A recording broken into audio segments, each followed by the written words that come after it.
우리가 성경을 바라보면 참 이해가 가지 않는 부분들이 있습니다.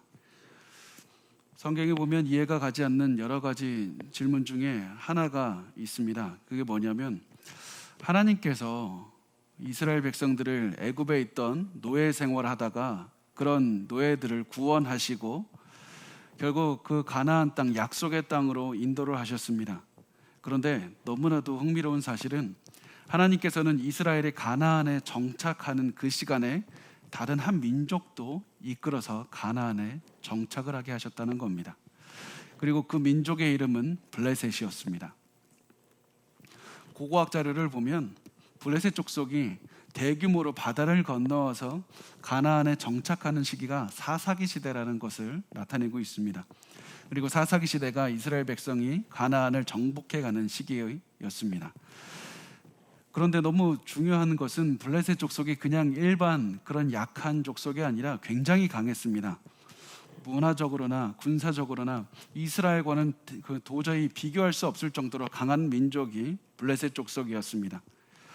안 그래도 가나안에는 여러 민족이 살고 있었는데, 그래서 이스라엘이 가나안을 정복하기 위해서는 엄청나게 많은 전쟁을 치러야 되는데, 하나님은 왜 하필 또 하나의 민족을 이스라엘이 가나안에 들어오는 시기와 맞물려서 같은 시기에 오게 하십니까?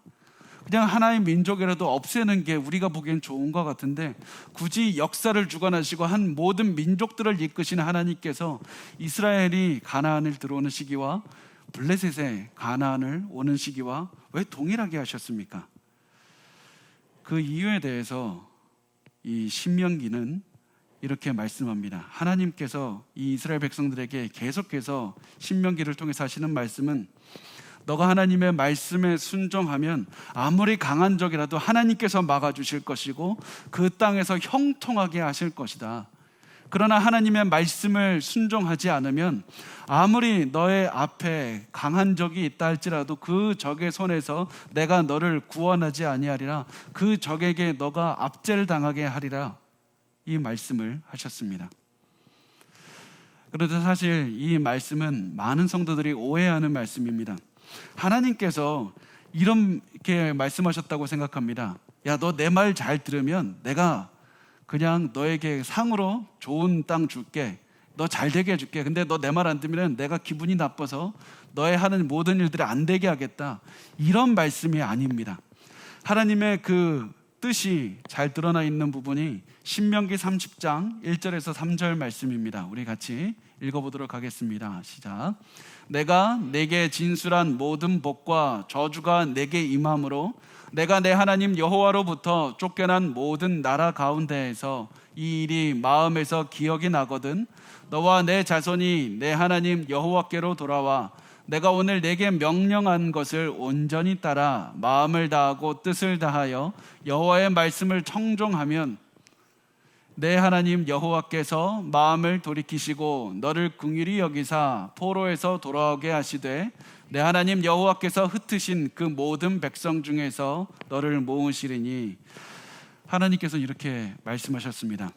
하나님은 정의의 하나님이기 때문에 너희가 잘못을 하면 거기에 대해서 징계를 하실 것이다. 하나님께서는 그 잘못에 대해서 벌을 주실 것이다. 그러나 동시에 그 하나님은 자비가 많으신 너희의 아버지가 되셔서 너희가 잘못을 저질렀을 때 내가 블레셋이라는 징계의 채찍으로 너희를 채찍질을 할 때 너는 나를 기억하고 내게로 돌아오라. 하나님께서 그 징계하실 때는 그 징계가 목적이 아니라 하나님께 돌아오게 하는 게 목적이었습니다. 징계를 당할 때 하나님께 돌아오라. 그래서 그것이 바로 하나님께서 블레셋을 가나안으로 보내신 이유였습니다. 하나님은 이스라엘이 죄를 짓고 잘못을 해서 블레셋이라는 징계를 받을 때 하나님을 기억하고 하나님을 찾고 하나님께 돌아오기를 원했습니다. 잘못을 하는 지금 징계를 받고 나중에 올 영원한 징계를 피하는 게 훨씬 좋았기 때문입니다.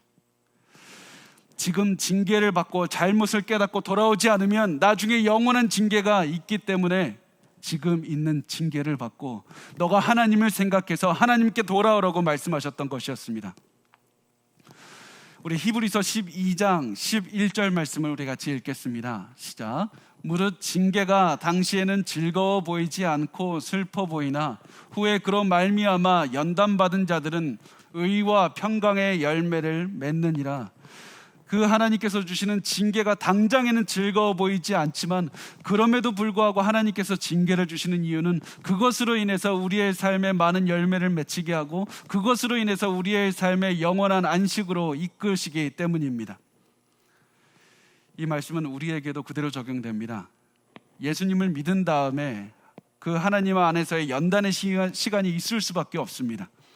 그런데 이 연단을 통해서 하나님께서는 우리를 파괴시키고 멸망시키고 처벌하는 데서 그치는 것이 아니라 우리 안에 있는 죄의 모습을 바라보게 하시고 죄를 버리게 하시고 예수를 닮아가게 하신다는 겁니다. 연단을 통해서 의와 평강의 열매를 맺게 하십니다. 연단을 통해서 죄를 벗어나게 하실 뿐 아니라 나중에 있을 영원한 징계를 피하게 하십니다. 여러분 기억하십시오. 우리는 다 징계를 피하고 싶지만 징계는 피할 수 있는 것이 아닙니다. 우리에겐 두 가지 선택권밖에 없습니다.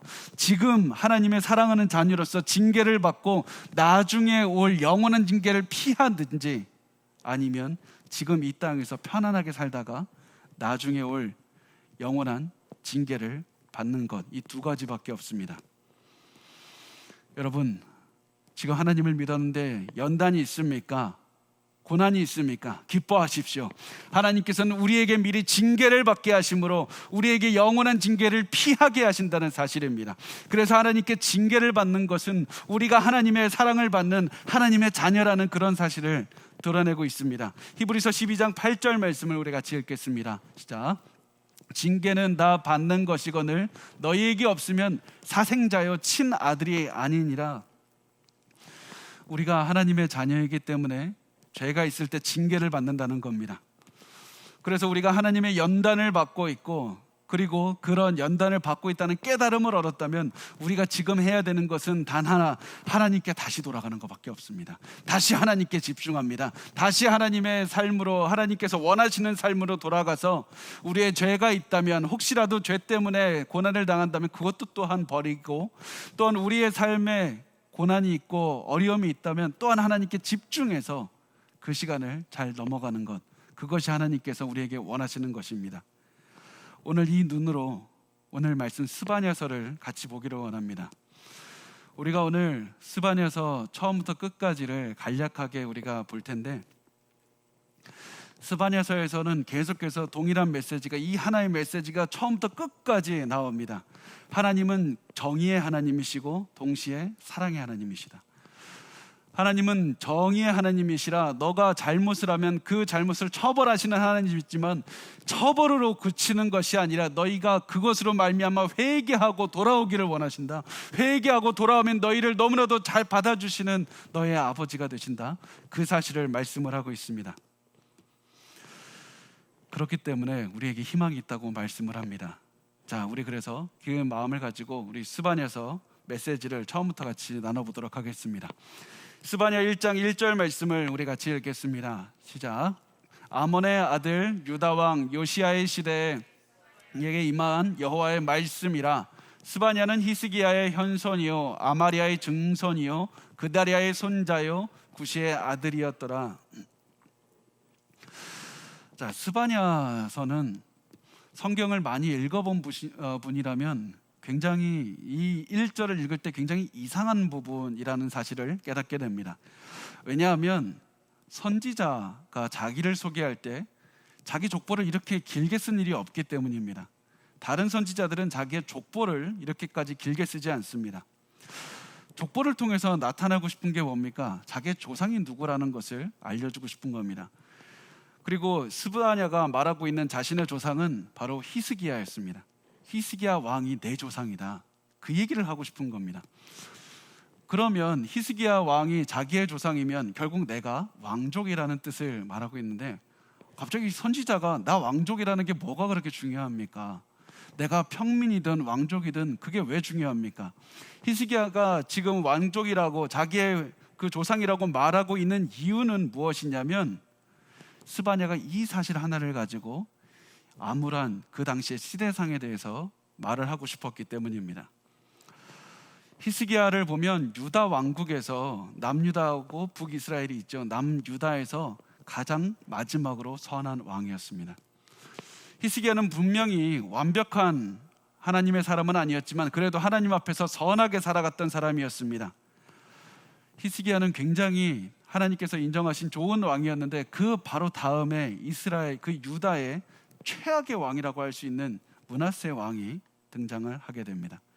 히스기야의 아들 므낫세가 등장합니다. 이 왕은 너무나도 악한 사람이었습니다.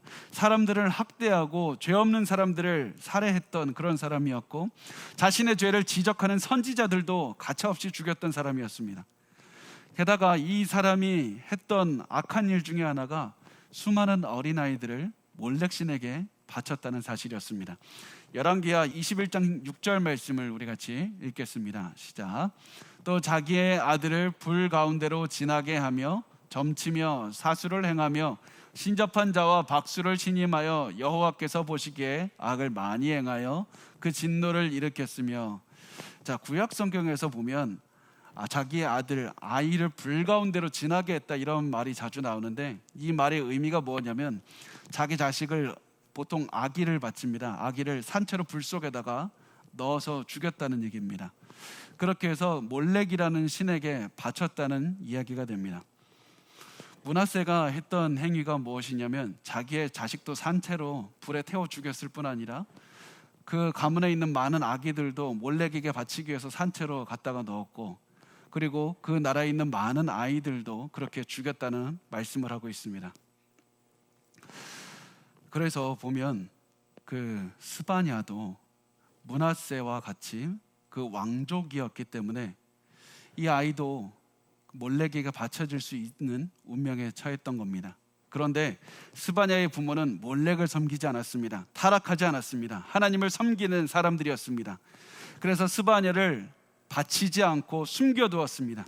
그리고 그 아들이 발견되지 않도록 매일매일 하나님 숨겨주십시오, 숨겨주십시오, 하나님 발견되지 않게 해주십시오 기도했습니다. 그래서 그들은 아들의 이름을 스바냐로 지었고, 스바냐의 뜻은 하나님이 숨겨주셨다, 하나님이 이 아들 숨겨주셨다, 그런 의미를 가지고 있습니다. 결국에서는 이 아들이 어떻게 됩니까? 그 아들이 스바냐를 죽이려고 했던 므낫세도 죽었고, 그의 아들 암몬도 신하들에게 살해를 당하게 됩니다.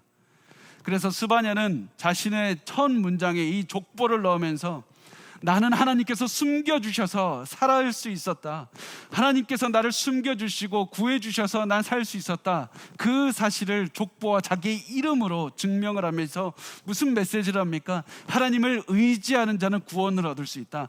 누구든지 하나님께 의지하고 하나님께 숨는 자는 하나님께서 숨겨주시고 구원을 주시리라. 하나님께 누구든지 돌아오기만 하라. 이것을 족보와 자기의 이름을 통해서 전하고 있는 하나의 중요한 메시지가 됩니다. 또 동시에 1절에서 스바냐가 또 하나의 중요한 정보를 줍니다. 그것이 뭐냐면 바로 지금 이 시대가 요시야 왕의 시대라는 겁니다.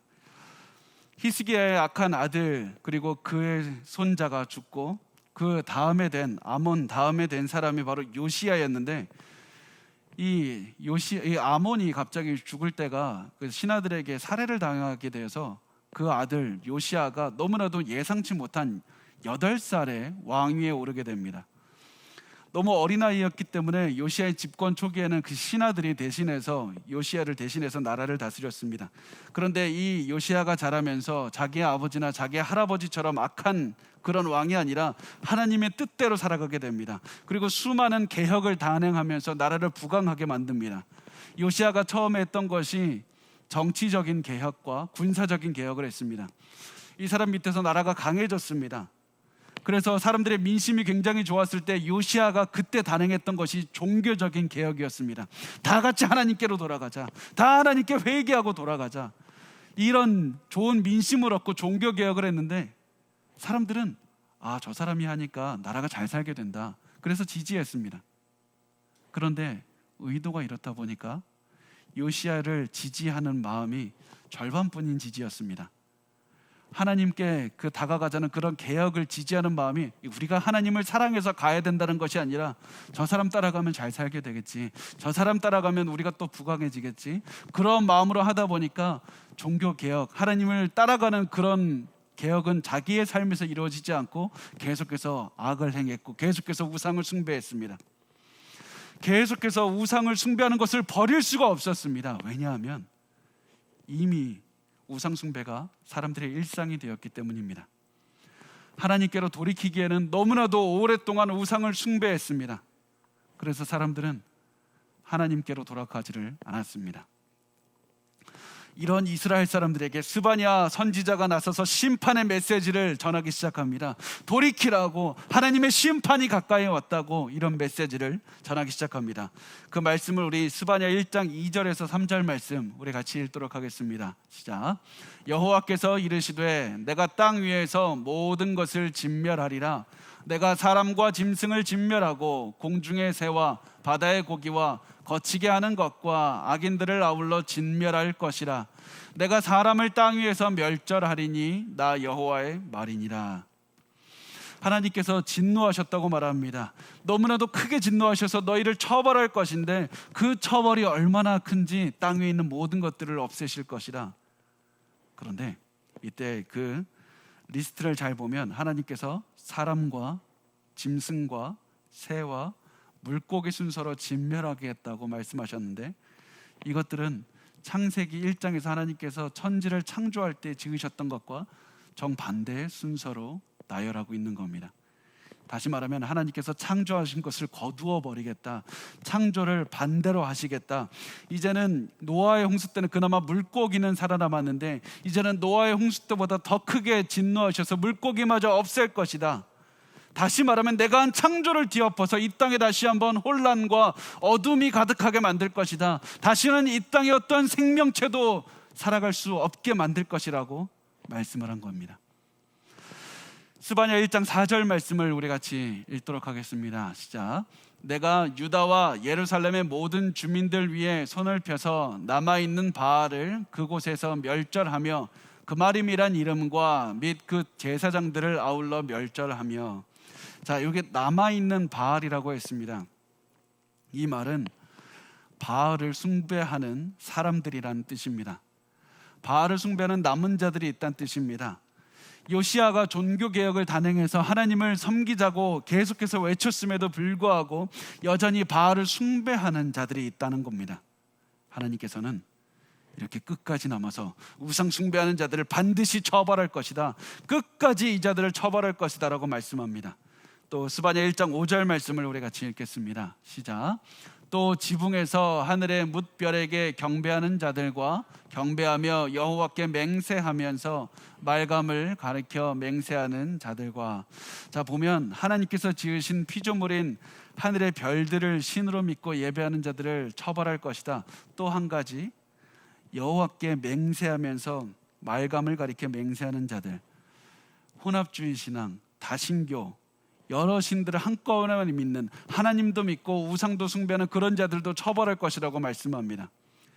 사실은 우리가 이 말씀을 보면 당연하게 하나님만 믿어야지 그런 생각이 듭니다. 그런데 그 당시 이스라엘 사람들, 이스라엘 주변의 사람들은 이해가 가지 않았습니다. 그 지역에서 너무나도 상식은 다신교를 믿는 거였습니다. 혼합주의를 믿는 게 그 지역의 상식이었습니다. 그래서 오히려 유일신을 믿는다, 한 분만을 믿는다 그러면 그 사람들이 이해를 하지 못했습니다. 비상식적이라고 말했습니다. 마치 우리 시대와 같지 않습니까? 요즘에 보면 많은 사람들이 기독교를 비난합니다. 왜 기독교만 진리라고 말합니까? 다른 모든 종교는 다른 종교들을 다 인정하고 사는데 왜 기독교만 하나님이 사랑의 하나님이라고 하면서 왜 그 하나님은 왜 이렇게 배타적입니까? 다른 데는 왜 구원이 없다고 말합니까? 왜 기독교의 하나님은 예수만 믿어야 한다고 말을 합니까? 기독교의 하나님이, 당신들이 믿는 하나님이 사랑의 하나님이면 다른 사람들을, 다른 우상을 믿어도 사랑해야 되는 것 아닙니까? 그 사랑의 하나님은 왜 자기만 사랑하라고 합니까? 왜 질투합니까? 말이 안 되지 않습니까? 왜 하나님은 하나님만 사랑하라고 하실까요? 예를 들어서 한 부부가 있다고 보겠습니다. 부부가 있는데 남편이 다른 여자하고 외도를 한다든지 아니면 아내가 다른 남자하고 외도를 하는 것을 알게 됐다고 그렇게 생각을 해보는 겁니다. 그때 그런 사실을 알게 되면 당연히 가슴이 아프지 않습니까? 당연히 질투가 나고 당연히 분노가 나지 않습니까? 그렇게 하고 있을 때 만약에 누군가가 우리에게 찾아와서 당신 그 배우자를 사랑하지 않습니까? 배우자 사랑한다면 그 배우자가 다른 애인이 100명이 있든지 200명이 있든지 여전히 사랑하는 것 아닙니까? 끝까지 사랑하십시오. 만약 이렇게 얘기한다면 화가 나죠. 그죠? 이 사람은 그렇게 말하는 이유는 사랑을 도저히 모르나 보다. 그렇게까지 결론을 내릴 수밖에 없습니다. 내가 사랑하는 사람이 다른 사람, 나 말고 다른 사람을 사랑한다면 당연히 질투를 해야 되고 분노를 느끼는 게 당연합니다. 왜냐하면 그게 사랑이기 때문입니다.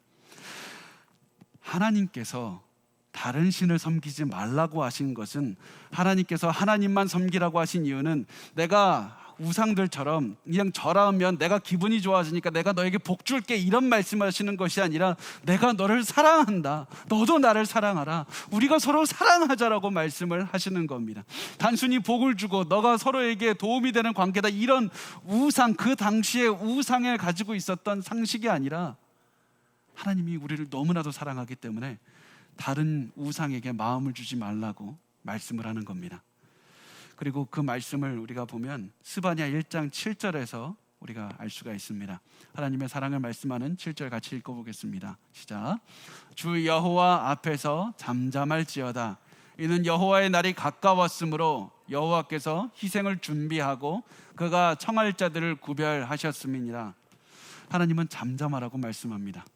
왜 잠잠하라고 말씀하냐면 바로 너가 지금 하나님의 어머니와 같이 너를 품어주시는 하나님의 품 안에 있기 때문에 두려워하지 말라. 너를 너무나도 사랑하는 어머니의 품 안에 있기 때문에 두려워하지 말라. 잠잠하라, 평안하라 라고 말씀을 하는 겁니다. 그런데 스바냐는 굉장히 중요하게, 제가 처음에 말씀드렸던 것처럼 사랑의 하나님과 공의의 하나님이 항상 같이 드러납니다. 그 어느 하나도 버릴 것 없이 항상 같이 드러납니다. 지금 하나님 앞에서 잠잠하라, 어머니의 품 안에 있는 사랑을 받는 아이처럼 잠잠하라고 말씀하신 이 똑같은 말씀에서 다른 하나의 이미지가 또 드러나는 것이 무엇이냐면, 하나님은 심판의 주다, 하나님은 그 전쟁을 치르는 전사시다, 그 위대한 분 앞에서 모두 두려워하고 잠잠하라, 같은 의미가 전해지고 있습니다. 이 심판자 되신 하나님께, 이 하나님께서 오셔서 심판하시는 그 심판의 날이 다가오고 있다. 너희가 회개하지 않으시면 하나님께서 큰 군대를 이끌고 너희에게 보내서 너희를 심판하게 하시고 너희가 크게 후회하는 그 날이 올 것이다. 그 군대가 이르기 전에, 하나님이 보내시는 그 군대가 이르기 전에 회개하라고 말씀을 하셨습니다. 이것이 이 스바냐서에서 계속해서 드러나는 말씀인데, 이 스바냐서에서는 이 군대에 대해서 말씀하실 때 굉장히 중요한 한 가지 특징이 있습니다. 다른 선지서들을 보면 하나님이 보내시는 그 군대, 너희가 회개하지 않으면 하나님께서 처벌하실 것이다, 군대를 보내실 것이다, 이 군대가 바로 바벨론의 군대라는 사실이 다른 선지서에는 잘 드러나 있습니다. 바벨론이라고 말을 해줍니다. 그런데 스바냐서에서는 이 군대가 누군지 도저히 말을 해주질 않습니다. 바벨론 군대다, 이 말을 해주지 않고 무서운 군대가 올 것이다, 하나님께서 보내시는 군대가 올 것이다, 계속 이렇게만 말을 합니다. 왜 그 군대가 누군지 말을 하지 않을까요? 그 이유는 무엇이냐면 그 바벨론 군대가 중요한 게 아니라 하나님이 중요하기 때문입니다. 예루살렘을 처벌하는 분은 바벨론 군대가 아니라 하나님이기 때문에 그렇습니다. 바벨론 군대는 하나님의 도구일 뿐이기 때문에 너가 지금 바벨론에 신경 쓰고 바벨론을 중심으로 생각할 것이 아니라 하나님께 집중하라, 하나님의 말씀을 기억하고 하나님께 돌아오라, 하나님께서 돌아오면 하나님께서 너희를 용서하시고 자비를 베풀어 주실 것이다, 하나님께 돌아오라, 계속해서 이렇게 말씀을 합니다. 그리고 나서 이 스바냐서에서 가장 중심되는 구절이 나오는데, 그 말씀이 스바냐 2장 3절 말씀입니다. 스바냐 2장 3절 말씀을 우리 같이 읽겠습니다. 시작. 여호와의 규례를 지키는 세상의 모든 겸손한 자들아, 너희는 여호와를 찾으며 공의와 겸손을 구하라. 너희가 혹시 여호와의 분노의 날에 숨김을 얻으리라. 아멘. 스바냐 선지자가 스바냐서의 가장 중심이라고 할 수 있는 2장 3절 말씀을 하는데, 그것이 무엇이냐면 하나님께서 구원하시는 겸손한 자들에게는 반드시 세 가지를 찾아야 할 것이다. 너희 하나님을, 그 구원을 바라는 자들은 세 가지를 찾으라. 여호와를 찾으며 공의를 찾으며 겸손을 찾으라. 여호와를 찾으며 공의를 찾으며 겸손을 찾으라, 이 말씀을 합니다. 한글 성경에는 여호와를 찾으며 공의와 겸손을 구하라 이렇게 번역을 해서 마치 다른 단어가 쓰인 것 같은데, 히브리 단어는 그렇지 않습니다. 히브리 성경을 보면 바카시라는 이 단어가, 찾는다는 단어가 3번 등장을 합니다. 일부러 이 3번을 등장하게 해서 여호와를 찾고 공의를 찾고 겸손을 찾아야만 한다는 이 말씀을 강조해서 하고 있습니다. 그렇다면 하나님께서 구하시는 이 3가지는 어떠한 것을 의미합니까? 우리 짧게 이 3가지를 잠깐 살펴보도록 하겠습니다. 첫 번째, 하나님을 찾는다는 것은, 이 하나님을 찾는다는 말이 구약에서 등장한다면 마치 이 공식처럼 하나님께 예배하고 순종하는 삶이다, 이것을 생각하시면 됩니다. 하나님을 찾는 삶은 하나님을 예배하고 하나님께 순종하는 그런 의미가 됩니다. 그렇게 하나님께 예배하고 하나님께 진정으로 순종하면 내 삶 자체가 변하게 되어 있습니다. 예배에서의 삶뿐만이 아니라 나머지의 삶 전체가 변하게 되어 있습니다. 하나님을 찾으면 내가 공의를 찾게 되고 겸손을 찾게 됩니다. 그래서 두 번째, 공의를 찾는다는 말이 어떤 의미냐면 내 삶이 올바르게 된다는 겁니다. 하나님께 예배를 제대로 드렸다면 그 삶이 바뀌게 되기 때문에 사람들과의 관계가 올바르게 됩니다. 내 삶이 아무도 보이지 않는 곳에서도 올바르게 됩니다. 그리고 세 번째, 겸손을 찾는다는 것은 하나님만 전적으로 의지한다는 그런 의미가 됩니다. 내 모든 것이 하나님께로부터 오기 때문에 항상 하나님의 뜻을 구합니다. 항상 하나님의 말씀을 묵상합니다. 하나님이 원하시는 삶을 살아냅니다. 내 힘이 아닌 하나님의 뜻을 구하면서 하나님을 기다리며 살아가게 됩니다. 이것이 바로 하나님께서 원하시는 3가지입니다. 하나님을 구하고 하나님을 찾고 공의를 찾고 겸손을 찾으라. 여러분, 하나님의 구원을 기다리고 있습니까? 그러면 이 3가지를 하십시오. 하나님을 찾고 공의를 찾고 겸손을 찾으십시오. 여러분, 하나님께 회개하고 돌아가기를 원하십니까? 하나님을 찾고 공의를 찾고 겸손을 찾으십시오. 여러분의 삶에 고난이 있어서 도저히 이때 어떻게 해야 될지를 알지 못합니까? 그러면 이 3가지를 하십시오. 하나님을 찾고 공의를 행하며 겸손하게 살아가는 겁니다. 그것이 하나님께서 여러분에게 지금 이 순간 원하시는 모습입니다. 그리고 이 말씀 바로 다음에 스바냐 2장 4절부터 15절까지 갑자기 어떤 말씀이 나오냐면 그 다른 이방 민족들에 대한 처벌을 하는 말씀이 나옵니다. 근데 참 그냥 한글 성경만 보면 2장 3절 하나님을 찾으라, 하나님을 안에서 겸손하게 살라, 이 말씀과 갑자기 이방 민족들에게 왜 이방 민족들을 처벌하는 말씀을 할까 이해가 가지 않습니다. 그런데 한글 성경에는 생략이 되어 있는 굉장히 중요한 히브리 단어 하나가 있습니다. 바로 스바냐 2장 4절에 제일 처음에 굉장히 짧은 히브리 단어 키라는 단어가 번역이 되어 있지 않고 있습니다. 그리고 이 키라는 단어는 굉장히 작은 단어지만 굉장히 중요한 의미를 갖고 있습니다. 왜냐하면 키라는 단어의 의미는 왜냐하면이라는 뜻이기 때문입니다. 키는 왜냐하면입니다. 스바냐 2장 3절에서 너는 하나님을 찾고 공의를 행하고 겸손하게 살아라. 왜냐하면 이 이방 민족을 보라. 이렇게 하나님을 섬기지 않고 하나님께 공의를 찾지 않고 하나님 앞에 겸손하게 살아가지 않는 이들이 처하는 운명을 보라. 이들이 얼마나 큰 고난을 당하는지, 하나님의 처벌을 받는지 보라. 이들이 당하는 징계를 보고 하나님께 돌아오라. 이들이 당하는 고난을 보고 하나님께 돌아오라. 이들이 우상 숭배하기 때문에 당하는 고난을 보고 내게로 돌아오라. 하나님께서는 계속해서 징계를 보고 하나님께 돌아오라. 징계를 당하느냐 하나님께 돌아오라 말씀합니다. 또 스바냐 2장 3절을 계속해서 나누면 하나님과 공의와 겸손을 찾으면 그 마지막에 어떻게 되어 있냐면 너희가 혹시 분노의 날에 숨김을 얻으리라 말씀합니다. 이것도 굉장히 우리가 예상하지 못한 말씀이 됩니다. 혹시 숨김을 얻음이 되리라. 혹시 내가 하나님께 돌아오면 하나님께서 회개를 받아주실 수도 있고 안 받아주실 수도 있다. 혹시 하나님께서 너희를 용서할지 아닐지 나도 모르겠다. 스바냐 선지자가 이렇게 이야기를 하는 겁니다. 그러면 왜 스바냐 선지자는 혹시라는 말을 굳이 썼을까요? 그 이유는 회개하고 돌아갔을 때 용서하고 안 하고는 하나님께 달려있기 때문입니다. 내가 결정할 수 있는 문제가 아니다. 내가 그냥 돌아갔다고 해서 하나님께서 무조건 나를 받아주시는 것이 아니다. 그것은 하나님께서 결정하시는 것이다. 나의 결정이 아니다. 그러나 스바냐는 잘 알고 있었습니다. 하나님은 정의의 하나님이자 자비의 하나님이었습니다. 하나님은 징계하시는 하나님이지만 회개할 때 돌아오는 사람들을 받아주시는 자비의 아버지가 되십니다. 그래서 스바냐는 하나님께 회개하고 돌아가면 반드시 용서해 주신다는 확신이 있었습니다. 그 증거가 어디에 나오냐면 스바냐 2장 7절에 보면 이렇게 말씀합니다. 유다 족속에 남은 자가 있다고 말씀을 합니다. 또 2장 9절 말씀을 보면 거의 마지막 정도에 보면 내 백성에 남은 자가 있다고 말씀을 합니다.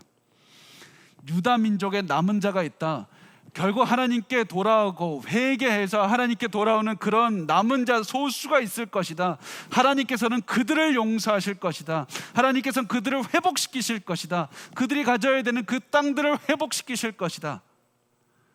그 남은 자들을 하나님께 반드시 받아주실 것이다. 그래서 하나님께서 세상을 심판하는 두려운 날들은 하나님 앞에 겸손하게 회개하고 돌아가는 이들에게는 기쁨의 날이요 회복의 날이요 즐거운 날이 될 것이라고 말씀을 합니다. 그리고 이것이 시간이 계속해서 이 말씀이 지나가서 스바냐 3장 9절 말씀은 이렇게 말씀합니다. 우리 같이 읽겠습니다. 그때 내가 여러 백성의 입술을 깨끗하게 하여 그들이 다 여호와의 이름을 부르며 한 가지로 나를 섬기게 하리니. 그 날에 하나님은 여러 민족이 한 목소리로 하나님을 부르게 한다고 말씀합니다.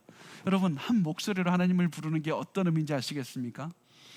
창세기 6장에 바벨탑 사건이 있었을 때 하나님께 불순종해서 하나님께서 언어를 혼잡하게 하셔서 다 흩으셨습니다.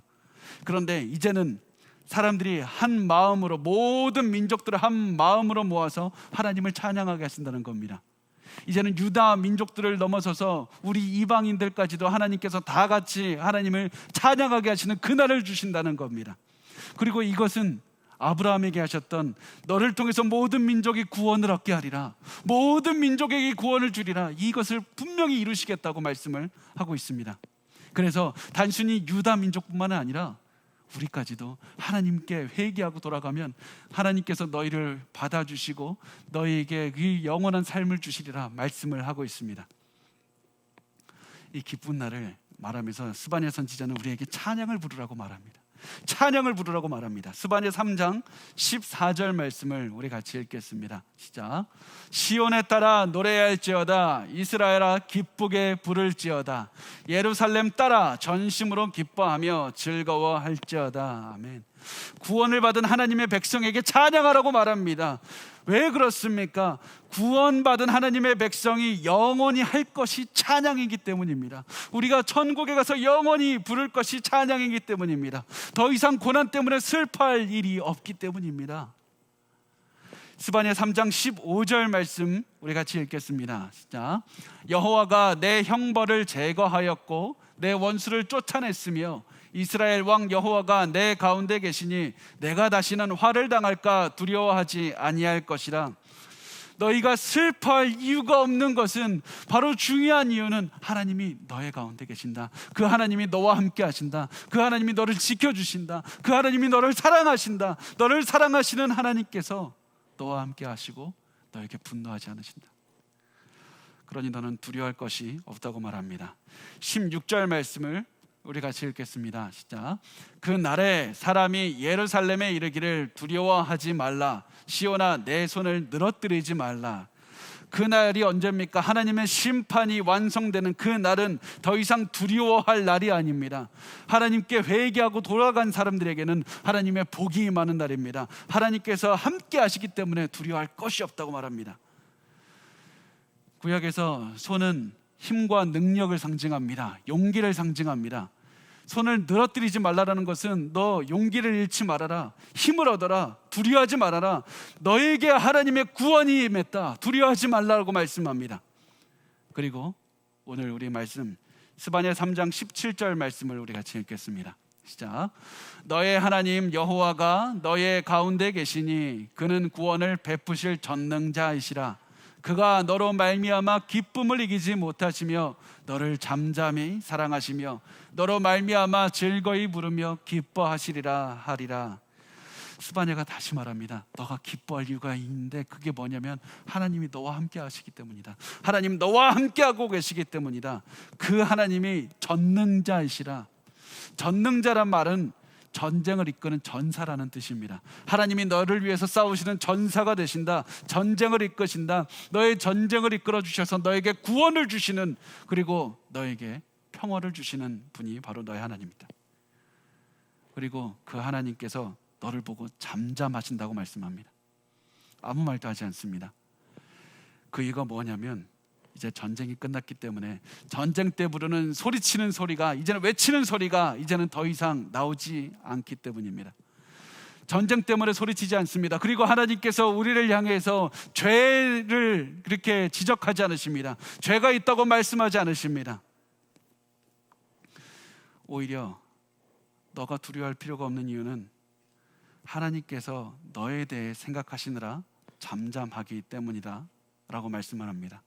하나님께서 말을 하지 않으시는데 그때 뭘 하시냐면 너를 사랑하시고 너를 생각하시느라고 너무나도 좋아서 가슴속에 품고 있는 너를 생각하는 것 때문에 아무 말씀도 하지 않는다는 겁니다. 마치 자녀를 사랑하는 부모가 자녀를 생각할 때 흐뭇하게 했지만 그 순간에 자녀에게, 가슴속에 있는 자녀에게 집중하고 아무 말도 하지 않듯이 하나님께서 우리를 그렇게까지 생각하시고 기뻐하신다는 겁니다. 그만큼 하나님이 너를 기뻐하시고 사랑하신다. 너 한 사람이 돌아왔을 때, 너 한 사람이 하나님께 왔을 때 하나님이 이렇게 기뻐하시고 노래를 부르신다. 이것을 듣고 하나님께 돌아오라, 하나님께 돌아오라. 여러분, 하나님의 그 메시지를 들으셨으면 좋겠습니다. 하나님께서 여러분을 얼마나 사랑하시고 얼마나 사랑하시면 하나님께서 여러분을 사랑하시고 돌아오라, 돌아오라. 여러분, 근데 너무나도 가슴 아픈 것은 무엇이냐면 이 메시지의 결과입니다. 스바냐가 이렇게 외쳤는데 이스라엘 사람들은 돌아오지 않았습니다. 돌아오긴 너무 늦었습니다. 사람들은 돌아가고 싶지 않았습니다. 이 삶을 지속하고 싶었습니다. 결국에서는 하나님의 진노가 예루살렘에 임해서 수많은 사람이 죽었습니다. 예루살렘 성전이 폐허가 됐고 사람들은 뿔뿔이 흩어졌습니다. 그런데 하나님의 진노는 아까 말했듯이 그 창조 자체를 없애버릴 것만 같은 그런 엄청난 진노였습니다. 예루살렘이 이렇게 폐허가 된 것만으로는 하나님의 진노가 끝이 아니었습니다. 너무나도 부족했습니다. 그래서 하나님께서는 이 인류에게 하나님의 진노를 퍼붓기보다 하나님 스스로에게 진노를 퍼부으셨습니다. 그래서 이 땅에 예수 그리스도를 보내셔서 예수 그리스도의 모든 진노의 잔을 부으셨습니다. 하나님의 백성을 향해 부어야 될 그 진노의 잔을 예수께 부으시고 이제는 예수를 믿는 자마다 그 진노의 잔을 피하게 하시고 이 땅에 하나님의 사랑을 체험하게 하시는 겁니다. 우리를 어떠한 분노로부터, 영원한 분노로부터 자유케 하시는 겁니다. 그래서 이제부터는 우리가 스바냐의 말처럼 이 세상에 심판하러 오시는 그 예수 그리스도의 재림의 날을 오히려 기다리고 기뻐하며 즐거워하며 그 날만 오게 해달라고 마라나타 주 예수의 오시옵소서 그렇게 기다리면서 살아가고 있는 겁니다. 이 땅에서 우리가 미리 징계를 받았으니까 다음 세대에는 징계가 없을 것이다. 이 땅에서 내가 고난을 당했으니까 이 내가 죽은 다음에서는 영원한 고난이 없으리라. 그러나 이 세상에서 하나님의 징계를 받지도 않고 자기가 평화롭다고 착각하며 살았던 사람들은 죽은 후에 영원한 고난을 받으며 형벌을 받게 될 것이다. 그것을 우리가 생각하면서 예수 그리스도의 재림을 생각하며 살아갈 수가 있는 겁니다. 여러분, 오늘 말씀을 마치려고 합니다. 여러분, 지금 고난을 당하고 있습니까? 때로는 우리가 잘못한 것 때문에 아니면 내가 이유를 알 수 없는 것 때문에 고난을 당하고 너무나도 어려운 삶을 살아가고 있습니까? 그렇다면 여러분, 예수 그리스도의 재림을 바라보십시오. 그 예수 그리스도의 재림의 날이 그리스도께서 다시 오시면 우리를 영원한 기쁨으로, 다시는 우리와 헤어지지 않고 다시는 우리가 슬프지 않고 우리를 영원한 기쁨으로 인도하실 겁니다. 재림하신 예수 그리스도의 그 날에 우리가 어떻게 되는지 스바냐 3장 20절은 이렇게 말씀합니다. 우리 같이 읽겠습니다. 내가 그때 너희를 이끌고 그때 너희를 모을지라. 내가 너희 목전에서 너희의 사로잡힘을 돌이킬 때 너희에게 천하 만민 가운데에서 명성과 칭찬을 얻게 하리라. 여호와의 말이니라. 이것이 우리 결국에 하나님의 말씀입니다. 이것이 하나님께서 우리에게 주시는 하나님의 그 음성입니다. 그래서 우리가 이 재림의 날, 영광의 날, 칭찬의 날이 오기까지 우리 더욱더 포기하지 않고 하나님을 붙잡고 살았으면 좋겠습니다. 하나님의 앞에 겸손하게 살았으면 좋겠습니다. 그러면 그 재림의 날까지 우리 무엇을 해야 됩니까? 2장 3절의 말씀처럼 하나님을 찾고 공의를 찾고 겸손을 찾으며 살아가야 되는 겁니다. 내가 고난이 와서 힘들 때 하나님을 찾고 공의를 찾고 겸손을 찾으며 살아가는 겁니다. 내가 도저히 이 땅에서 살아갈 수 있는 힘이 없다고 느껴질 때 또다시 하나님을 찾고 공의를 찾고 겸손을 찾으며 또다시 우리가 오늘 하루를 살아내는 겁니다. 그렇게 매일매일 살아내다 보면 언젠가 예수께서 우리의 앞에 오셔서 너희 하나님 여호와가 너의 가운데 계시며 다시는 슬퍼하지 말라, 우리와 함께 기쁨의 노래를 부르시는 그날을 주실 것입니다. 우리 그날을 바라보면서 오늘 아무리 힘들다고 해도 또다시 하나님을 찾고 공의를 찾고 겸손을 찾는 그런 삶을 살았으면 좋겠습니다.